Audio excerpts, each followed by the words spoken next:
जयपुर में आज बीजेपी के राष्ट्रीय संगठन महामंत्री बी.आर. संतोष की अध्यक्षता में प्रदेश स्तरीय कार्यशाला का आयोजन किया गया, जिसमें संगठन, सरकार और भविष्य की रणनीतियों पर मंथन हुआ। जहां एक तरफ सीएम भजनलाल शर्मा ने अपनी सरकार के कामों को विस्तार से रखा, तो वहीं उन्होंने कांग्रेस पर जमकर हमला बोलते हुए कार्यकर्ताओं में जोश भरते हुए कहा कि जरूरत पड़ने पर कांग्रेस को जवाब दे और सीना ठोक कर कहे कि हमने विकास के काम किए हैं, हमने किसी भी प्रकार का कोई गलत काम नहीं किया। मुख्यमंत्री ने कार्यकर्ताओं को संगठन की सबसे बड़ी ताकत भी बताया। उधर कांग्रेस प्रदेशाध्यक्ष गोविंद सिंह डोटासरा ने कार्यशाला और प्रदेशाध्यक्ष पर निशाना साधा, जिसके जवाब में मदन राठौड़ ने डोटासरा को नसीहत दी कि पहले अपना घर संभाले, हमारी चिंता करने की कोई जरूरत नहीं है। ये कार्यशाला बीजेपी को संगठनात्मक रूप से कितना मजबूत करती है और कार्यकर्ताओं में कितना जोश भरती है, आज इसी पर चर्चा होगी।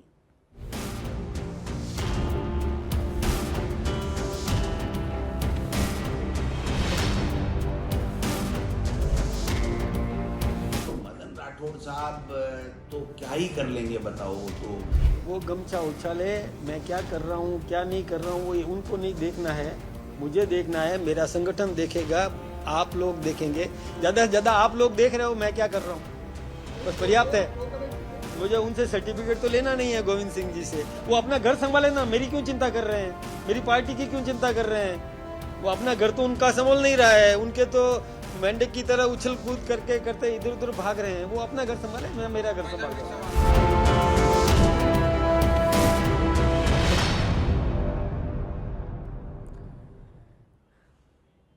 और चलिए आप चर्चा का आगाज करूं, उससे पहले तमाम मेहमानों से आपका तारुफ मैं करवा देती हूं। और सबसे पहले अटल जी खंडेलवाल जी बीजेपी की तरफ से प्रवक्ता के तौर पर हमारे साथ में मुखातिब हुए हैं, और साथ ही कांग्रेस की तरफ से पौरुष भारद्वाज जी हमारे साथ में मुखातिब हुए हैं। बतौर वरिष्ठ विश्लेषक के तौर पर डॉक्टर हेमंत भाई गोयल हमारे साथ में मुखातिब हो चुके हैं। आप तीनों का बहुत बहुत स्वागत है। सबसे पहले बीजेपी के प्रवक्ता अटल जी की तरफ से मैं रिएक्शन लेना चाहूंगी, शुरुआती रिएक्शन। कोई किसी की बात को नहीं काटेगा। अटल जी, अच्छी बात है आज आप लोगों ने कार्यशाला का आयोजन किया है, और इस कार्यशाला के महामंथन से क्या कुछ मंथन निकल करके आया है? देखिए, आज प्रदेश कार्यशाला का आयोजन किया हमारे यहाँ पर, और माननीय बी.एल. संतोष जी जो हमारे महामंत्री संगठन है राष्ट्रीय, उन्होंने इसकी अध्यक्षता की। और सरकार के जो 2 वर्ष के कार्य हैं और संगठन किस तरीके से आगे बढ़े और दोनों में क्या समन्वय हो, इस पर चर्चा हुई।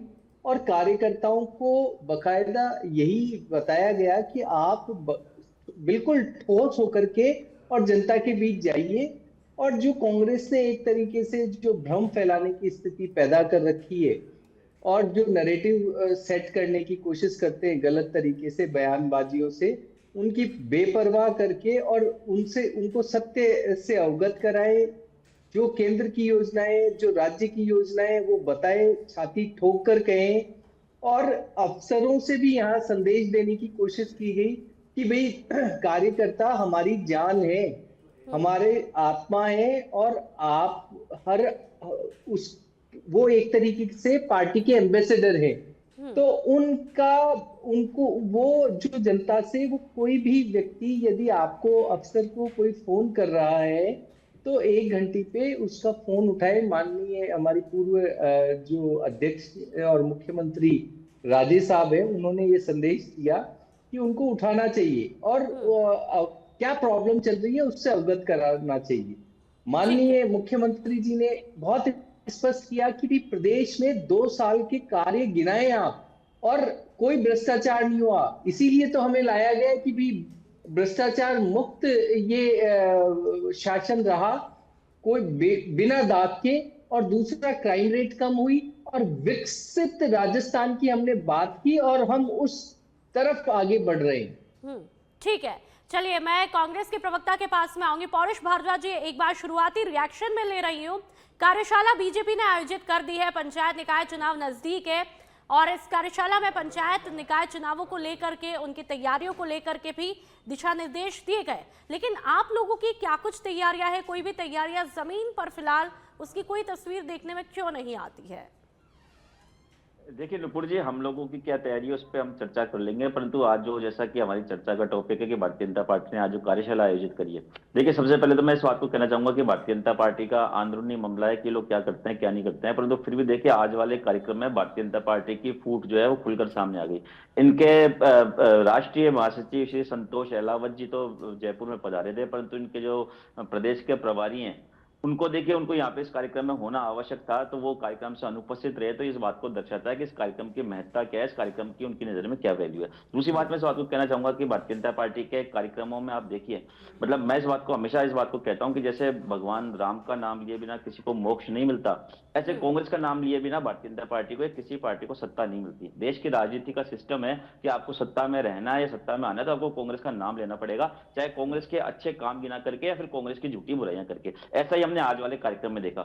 मैं इस बात को कहना चाहूंगा नुपुर जी कि आप भी पुराने एंकर हैं, आपने देखा जब हम लोग सत्ता में थे और आप लोग हमसे जब सवाल किया करते थे तो हमारे मुंह से मुश्किल से 5 या 10% कोई ऐसे केस होते होंगे कि जब हम कोई बात हम भारतीय जनता पार्टी के बारे में कहते थे, हम लोगों को फुर्सत ही नहीं होती थी हमारे खुद के बताए करे गए कामों को जनता को बताने में या आप लोगों को बताने में। परंतु आप इनकी स्थिति देखिए, टीवी डिबेट तो छोड़ दीजिए, आप मुख्यमंत्री जी आज उस कार्यक्रम को संबोधित कर रहे थे और मुख्यमंत्री जी की चर्चा का आधे से ज्यादा समय जो है वो कांग्रेस को कोसने में गया, और जब उस पर हमारे प्रदेश अध्यक्ष जी ने प्रतिक्रिया दी तो भारतीय जनता पार्टी के प्रदेश अध्यक्ष जी हमारे प्रदेश अध्यक्ष जी को कह रहे हैं कि भाई हमारी पार्टी का अंदरूनी मामला है। अरे भाई, आपकी पार्टी का अंदरूनी मामला है तो फिर आपके मुख्यमंत्री जी को कहिए ना कि आपकी पार्टी के कार्यक्रम में सिर्फ आपकी सरकार की उपलब्धियों की पौरुष जी, चर्चा करें। शुरुआती रिएक्शन में ले रही हूँ एक बार हेमंत भाई गोयल जो कि वरिष्ठ विश्लेषक है।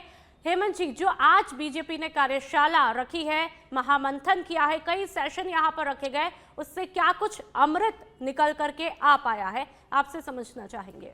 देखिए नुपुर जी, बीजेपी कैडर बेस्ड पार्टी है और चूंकि 2 साल बीजेपी राजस्थान सरकार को कंप्लीट हुए हैं तो उन्होंने एक संवाद कार्यकर्ताओं के साथ किया है। कार्यकर्ताओं को ये संदेश देने का प्रयास किया है कि भाई हमारी जो हमने 2 साल में जो भजन लाल सरकार ने काम किए, केंद्र सरकार ने जो काम किए वो जन जन तक पहुंचे, कार्य पहुंचे और उन कार्यों का लाभ अधिक से अधिक धरातल तक पहुंचे, लोगों को मिले, पात्र लोगों को उन योजनाओं का लाभ मिले, ये सब कार्यकर्ताओं को करना है।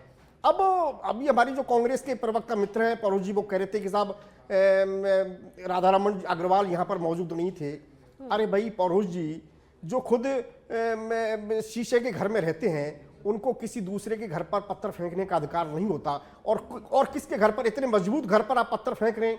अरे भाई, आप भूल गए क्या, 1 हफ्ते पहले NSUI ने अरावली बचाओ पदयात्रा निकाली और सचिन पायलट उसमें शामिल हुए, बाकी लोग कहाँ चले गए? क्या जूली साहब नहीं थे, गोविंद सिंह डोटासरा नहीं थे? क्या NSUI ने उनको बुलाया नहीं, या NSUI में चूंकि सचिन पायलट शामिल हो रहे हैं तो इसलिए और लोग गए नहीं? ये बात भी आप स्पष्ट कर दें। अब डोटासरा साहब की एक अपनी राजनीतिक मजबूरी है, क्योंकि उनका 5 साल का कार्यकाल पूरा हो चुका, वो एक्सटेंशन पर चल रहे हैं, उन्होंने 10 लाख कार्यकर्ताओं की फौज खड़ी कर दी, एक रिकॉर्ड कायम किया। ये मैं इसके लिए दाद देता हूं गोविंद सिंह डोटासरा को कि उन्होंने प्रदेश स्तर से लेके और बूथ स्तर तक 10 लाख कार्यकर्ताओं की फौज खड़ी कर दी।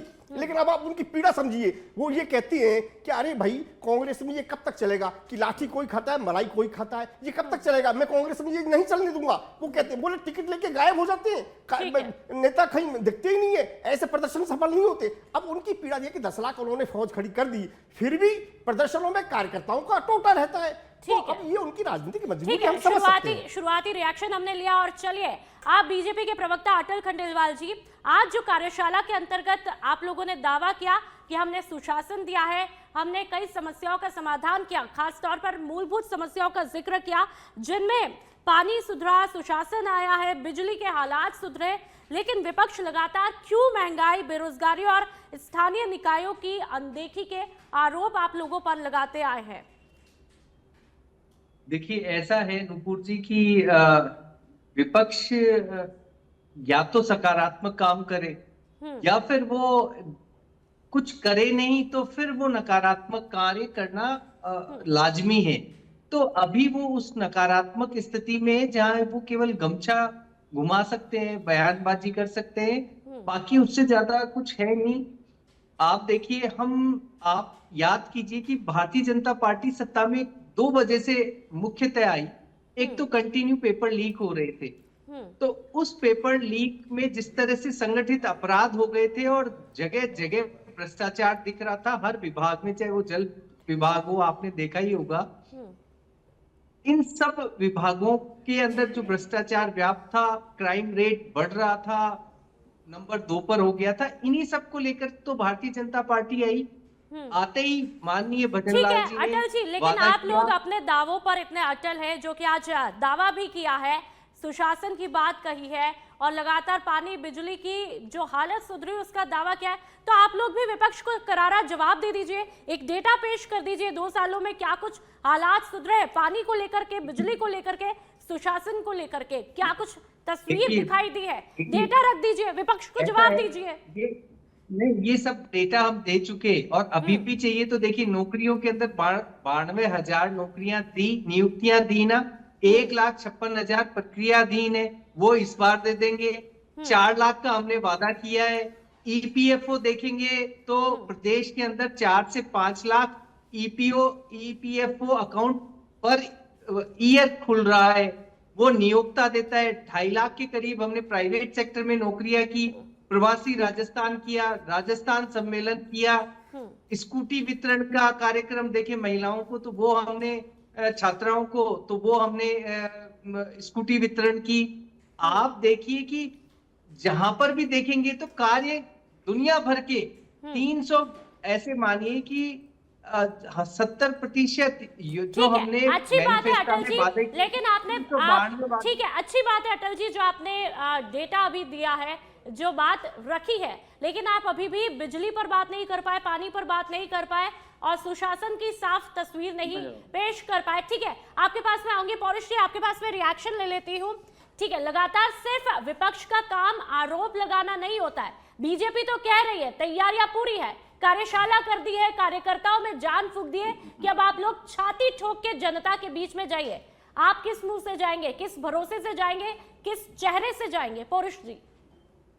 देखिए नुपुर जी, मैं तो इस बात को कहना चाहूंगा कि विपक्ष का जो संवैधानिक दायित्व होता है वो इस बात का होता है कि सरकार की कोई कमी है तो उसको सरकार के सामने और जनता के सामने उजागर करे, और सरकार को ये चाहिए कि विपक्ष को शत्रु नहीं मान करके अपना निंदक मानते हुए उनके द्वारा बताई गई कमियों को दूर करके जनता को भी जो है रिलीफ प्रदान करे और खुद के भी आगे का मार्ग मतलब पौरुष जी आप ये कह रहे हैं कि विपक्ष का दायित्व सिर्फ खामियां निकालना होता है और कुछ नहीं? मैं तो आपसे निवेदन करूंगा कि भारतीय जनता पार्टी जो है वो अभी पिछले 11 लोकसभा चुनाव हार चुकी है, उपचुनाव हार चुकी है, तो मैं तो कह रहा हूँ कि आप तो सत्ता में दे दीजिए, हम तो चला ही रहते शासन, इतना बढ़िया शासन चला देते कि आपको झूठ बोलना पड़ा, प्रधानमंत्री के मुंह से लाल डायरी की बात झूठ बुलवानी पड़ी, और जब सत्ता में आ गए तो आप लोग तो लाल डायरी की बात आप भूल गए। तो मैं आपको एक बात कहना चाहूंगा कि देखिए कि 2700 इन्होंने जो है अब तक कुल मिला के 2 साल में घोषणाएं करी है, उसमें से इन्होंने मात्र 700 पूरी करी। किसानों को डीएपी मांगने पर जो है लाठियां खानी पड़ रही है, सैकड़ों विद्यालय जो है इन्होंने बंद कर दिए। महात्मा गांधी विद्यालयों को इनके द्वारा बंद करने की किस प्रकार से साजिश रची जा रही है हम सबके सामने है। प्रदेश में 400 से ज्यादा विद्यालय जो है वो जर्जर भवनों में चल रहे हैं, युवाओं को रोजगार नहीं मिल रहा। अभी जिस पेपर लीक की बात कर रहे थे, एसआई भट्टी का आपको ध्यान है ना, भारतीय जनता पार्टी ने कितना बड़ा मुद्दा बनाया था, और जब एसआई भट्टी पेपर लीक पे जब सरकार को स्टैंड रखने का समय आया कोर्ट के अंदर, तो सरकार अपने वादे से मुकर गई। जबकि देखिए एसओजी जो बनाई, एसओजी कह रही है कि इस भर्ती परीक्षा को लीक किया जाए, मंत्रिमंडल की समिति कह रही है कि इस भर्ती परीक्षा को लीक किया जाए, तमाम एजेंसियां कह रही है कि इसको लीक किया जाए। पेपर भर्ती किसके कार्यकाल में सबसे ज्यादा हुई है? पौरुष जी आंकड़े डेटा आपके पास मुझसे ज्यादा होंगे, किसके कार्यकाल में ज्यादा हुई है? और चलिए अभी तो यहाँ पर आज कार्यशाला में इतना तक दावा कर दिया है कि हम लोगों ने 2 साल में जो काम किए वो कांग्रेस 5 सालों के अंदर नहीं कर पाई। आप भी डेटा पेश कर दीजिए सरकार के सामने, आपने 5 सालों में क्या कुछ किया है? पौरुष जी आप लोगों ने 5 सालों में क्या कुछ किया? मैं आपसे निवेदन करना चाहूंगा कि देखिए भारतीय जनता पार्टी से भी आपने 2 सवाल किए कि बिजली और पानी की स्थिति पे। मैं पहले बिजली की स्थिति पे चर्चा करना चाहूंगा कि भारतीय जनता पार्टी जब हमारे द्वारा आपको पता है कि नुपुर जी कि लगभग 90% जो है वो बिजली बिल्कुल या तो माफ थी, किसानों को 2000 यूनिट फ्री दी जा रही थी, प्रदेश के उपभोक्ताओं को 150 यूनिट बिजली फ्री दी जा रही थी, और जो थोड़ी वो जो 10-15% जो बिजली जिनको की पैसे चुकाने पड़ रहे थे, ये प्रदेश की भाजपा सरकार कहती थी कि साहब आप प्रदेश को महंगी बिजली दे रहे हो। इस सरकार ने आती सबसे पहले फ्यूल सरचार्ज को बढ़ाया, इन्होंने बिजली की रेटें बढ़ाई, इन्होंने बिजली के नए रजिस्ट्रेशन जिसपे हम 150 यूनिट बिजली फ्री दे रहे थे इन्होंने जो है उस पर रोक लगाई। उसके बाद हमने जो किसानों पे को 2000 यूनिट प्रति माह बिजली फ्री दे रहे थे, इन्होंने उस पर रोक लगाई। और पानी की बात में मैं आना चाहूंगा, आपको ध्यान है ना इनके मंत्री का स्टेटमेंट, जब प्रदेश में सूखा पड़ा था गर्मी के अंदर क्या कह रहे थे कि कि मैं कोई हनुमान जी नहीं हूं कि मैं पानी को उठा करके ले आऊं। और अभी हाँ ईआरसीपी की बात चल रही थी, आपको ध्यान होगा कि भारतीय जनता पार्टी ने वादा किया था कि हम सरकार में आएंगे तो हम ईआरसीपी को राष्ट्रीय परियोजना का दर्जा देंगे। मैं आपको इस बात को बड़े दुख के साथ कह रहा हूं कि राज्य सरकार के द्वारा केंद्र को पत्र लिखा गया, केंद्र सरकार ने उसको योजना को आगे तो बढ़ा दी, पर उसको राष्ट्रीय परियोजना का दर्जा अभी तक नहीं दिया। ईआरसीपी को लेकर के ईआरसीपी का मुद्दा आपके कार्यकाल में भी किस तरह से रहा वो भी हमने देखा है, आपने देखा है। चलिए मैं विश्लेषक के पास में आऊंगी। हेमंत जी, आज जो ये कार्यशाला आयोजित की गई है, क्या वाकई में इससे और ज्यादा बीजेपी का संगठन मजबूत होगा? क्या पंचायत निकाय चुनावों में एक संजीवनी बीजेपी को मिल सकती है? क्या कुछ लगता है? देखिए नुपुर जी, ये बीजेपी की अपनी एक स्टाइल है, वो सतत इस तरह की कार्यशालाएं करती रहती है। चूंकि अब तो 2 साल सरकार के पूरे हुए, वो एक मुबारक मौका है, तो उस हिसाब से उन्होंने किया है, लेकिन ये उनकी सतत प्रक्रिया है। और अभी हमारे कांग्रेस के मित्र कह रहे थे कि भाई इतने सारे काम बीजेपी ने ये नहीं किया, वो नहीं किया। मैं बातें सही हो सकती हैं, मैं 2 साल में कोई बीजेपी बिल्कुल काया पलट करके रख देगी, इसकी भी हम उम्मीद नहीं कर सकते। लेकिन एक बात तो मैं कह सकता हूं, और ये बात तो मैं बहुत अच्छी तरह से कह सकता हूं, जैसा कि भजनलाल शर्मा बार बार कहते हैं कि भाई जो हमने 2 साल में काम किए वो कांग्रेस 5 साल में नहीं कर पाई। आके डिबेट कर लो, तो ये बैठ के डिबेट कर लो, जनता को पता लग जाएगा कि कांग्रेस गलत बोल रही है या बीजेपी गलत बोल रही है। लेकिन एक बात तो है ना कि मुख्यमंत्री कहते हैं कि 2 साल में 296 पेपर हुए और एक भी पेपर आउट नहीं हुआ, ये तो बड़ी बात है। अरे भाई वही मशीनरी है, वही सरकारी मशीनरी है, वही अधिकारी है, वही कर्मचारी है, अब क्यों नहीं पेपर आउट हुए? और कांग्रेस के टाइम में आप देखिए वो किस तरह का ढोंग करते थे, वो युवाओं को लुभाने के लिए किस तरह का छल उनके साथ करते थे कि सब बसें फ्री कर दी, रोडवेज की बसों में फ्री उनको भेजा जाएगा। नेटबंदी करती थी, किस तरह से पेपर जब होते तो पूरा प्रदेश नेटबंदी के साए में हो जाता था। लेकिन अब तो कोई नेटबंदी नहीं होती, पेपर लीक हो नहीं रहे, पेपर आसानी से हो रहे। तो ये तो एक बड़ा काम है ना। मैं तो कहता हूं कि ये तो बाकी बहुत बड़ा काम है कि एक भी पेपर लीक नहीं हुआ और कोई मीडिया ने रिपोर्ट नहीं किया कि कोई पेपर लीक हुआ। तो इस तरह के काम हो सकते हैं। लेकिन अब प्रश्न ये है कि मन में खोट अगर है, अशोक गहलोत के मन में अगर खोट रहा होगा, क्योंकि वो जो पेपर आउट होते थे वो तो संस्थागत तरीके से हुए ना, एक गिरोह बनाकर हुए, सरकार के संरक्षण में हुए। आज वो काम तो नहीं हो रहे ना। तो इसलिए हाँ, ईआरसीपी की बात, ईआरसीपी की योजना तो कांग्रेस सरकार की द्वारा लटकाई हुई थी। अब इस पर चूंकि डीपीआर बन गई है, इस पर काम शुरू हो गया है। हेमंत जी, कांग्रेस के टाइम पर भी ईआरसीपी को लेकर के कोई तस्वीर साफ नहीं हुई, और अभी फिलहाल बीजेपी का वक्त चल रहा है तो उसमें भी अभी हम देख रहे हैं कि किसी भी तरह से तस्वीर पूरी तरह से साफ नहीं होती है। ठीक है अटल जी, मैं आपके पास में आऊंगी। लगातार ये दावा किया गया कि सरकार और संगठन दोनों एक दूसरे के पूरक है, और ये कार्यशाला में भी जिक्र होता है, लेकिन फिर भी आरोप लगता है कि भाई आप ही के कार्यकर्ताओं की सुनवाई नहीं होती, फोन तक नहीं उठाते। और जब हमने इस कार्यक्रम का आगाज किया आज, तो खुद ही आपने भी जिक्र किया, क्योंकि पूर्व सीएम वसुंधरा राजे तक इस बात का जिक्र करती है। देखिए नुपुर जी, कार्यशाला का मतलब यही कि भी कार्यकर्ताओं को क्या प्रॉब्लम्स चल रही है, उन्हें भी दिशा निर्देशित करना होता है कि कार्यकर्ताओं के क्या अपने अधिकार अटल जी, लेकिन जब आप लोग संगठन की मजबूती की बात करते हैं, जब कार्यकर्ताओं की सुनवाई नहीं होगी तो क्या तस्वीर हम देखें? नहीं, ये बात बिल्कुल है ना, ऐसा नहीं है। कार्यकर्ताओं की सुनवाई हर जगह पर है। आप अगर देखेंगे तो बीजेपी के कार्यालय में ही हम 2 मंत्री बैठते हैं। यदि आप कह रहे हैं हर जगह पर है, तो आज वसुंधरा राजे ने इस बात का जिक्र क्यों किया? क्यों उन्होंने खुद इस बात को कहा और आपने खुद प्रोग्राम के शुरुआत में इसे स्वीकार किया?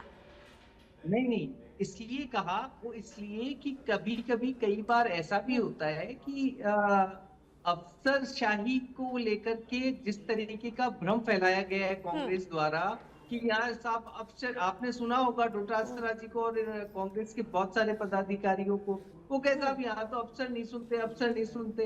तो उन्होंने ये कहा कि अगर कोई अफसर नहीं सुने, 1 घंटे नहीं उठाए फोन कार्यकर्ता की, तो आप कार्यकर्ता आकर बताए उस अफसर का नाम और हम देखेंगे कि क्या वो ऐसा कैसे हो सकता है।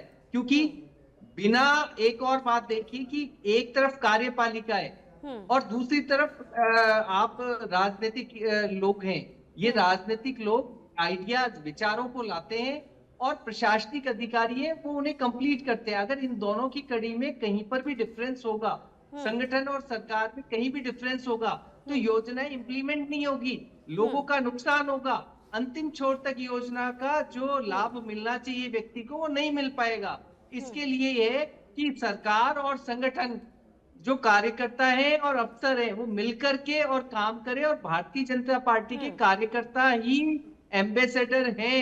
ये एक मैसेजिंग भी था कि भाई वो एम्बेसडर हैं, वो बताएंगे कि ठीक जनता है, के ठीक है। अंदर अटल क्या जी, आप ही की बात का गड़बड़ हो रहा है, रिएक्शन क्या पौरुष हो जी रहा से है। लेती हूँ।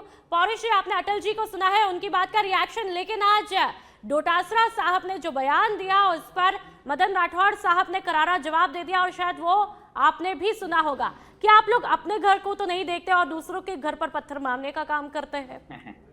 देखिए, पहली बात तो मैं अटल जी की बात का जवाब देना चाहूंगा कि अटल जी ने जो बात कही कि वसुंधरा जी ने बात सामान्य वे में कही थी, जबकि हमको सबको पता है कि वसुंधरा जी के खास माने जाने वाले एक कार्यकर्ता थे, उनके परिवार में एक डेथ हो गई है, उसका मृत्यु प्रमाण पत्र बनाने के लिए उनको कई कार्यालयों के चक्कर काटने पड़े। उसके बाद में जो है वसुंधरा जी के यहाँ से फोन गया, तब वो उनका मृत्यु प्रमाण पत्र बना। उस संदर्भ में वसुंधरा जी ने बात कही थी। दूसरी बात, मैं आपसे इस बात को भी कहना चाहूंगा कि इनके कार्यकर्ता तो छोड़ दीजिए, इनके विधायकों की क्या स्थिति आप पूछिए, कभी जाकर के आप भारतीय जनता पार्टी के लोगों से पूछिए कि उनको किस प्रकार से जो है अधिकारियों के आगे कमरों के बाहर बैठ करके इंतजार करना पड़ता है। हमने जयपुर में तस्वीरें देखी कि एक सामान्य सा विवाद हुआ था, वहां पे किस प्रकार के पुलिस के एक एडिशनल एसपी स्तर के अधिकारी ने इनके खुद के विधायक गोपाल शर्मा जी को धक्के मार करके, लाठियों से ऐसे धक्के मार करके उनको पीछे धकेला था। उनके अनेकों विधायकों की हम तस्वीरें देखते हैं कि मुख्यमंत्री जी कभी किसी दूसरे जिले में जब दौरे पे जाते हैं तो वहां पे हेलीपैड पे जब उनका हेलीकॉप्टर लेकिन उतरता है, पौरुष, तो यदि किस हम प्रकार से बनने पौरुष लगा हम है। कार्यशाला की बात कर रहे हैं, ये पौरुष सुने- हम कार्यशाला की बात कर रहे हैं, यदि आरोपों में रह जाएंगे तो पंचायत निकाय चुनाव नजदीक है,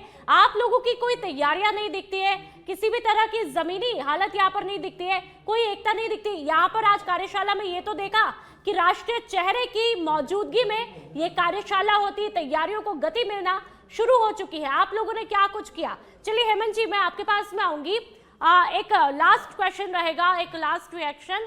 ठीक है, आज कार्यशाला रखी है, लेकिन क्या लगता है ये कार्यशाला जो है, एसआईआर का मुद्दा इसमें देखने को मिला, 2 साल बनाम 5 साल देखने को मिला, पंचायत चुनावों को लेकर के, कार्यकर्ताओं को लेकर के, ओवरऑल ये तस्वीर हम देखें तो क्या वाकई में बीजेपी को और ज्यादा संजीवनी यहाँ पर मिलती हुई दिखाई देगी? क्या विपक्ष के लिए यह अलार्मिंग सिचुएशन है या बाजी पलट भी सकती है? नहीं, देखिए जाहिर सी बात है, चूंकि पंचायत निकाय चुनाव नजदीक है, वो अप्रैल में चूंकि होने हैं, तो कार्यकर्ताओं में जोश फूंकना तो बहुत जरूरी है ही। और जहां तक कार्यकर्ताओं की सुनवाई की बात है, ये एक आम बात है, चाहे कांग्रेस सरकार रही हो या बीजेपी की। ये कई बार सुनने को मिलता है कि भाई अफसर कार्यकर्ताओं की सुनते नहीं है, अफसरशाही हावी रहती है। चूंकि पिछले दिनों आपने वसुंधरा जी को देखा कि उन्होंने अपने झालावाड़ के क्षेत्र में पीएचईडी के जलदाय विभाग के अधिकारियों को लताड़ लगाई कि आप लापरवाही करते हैं।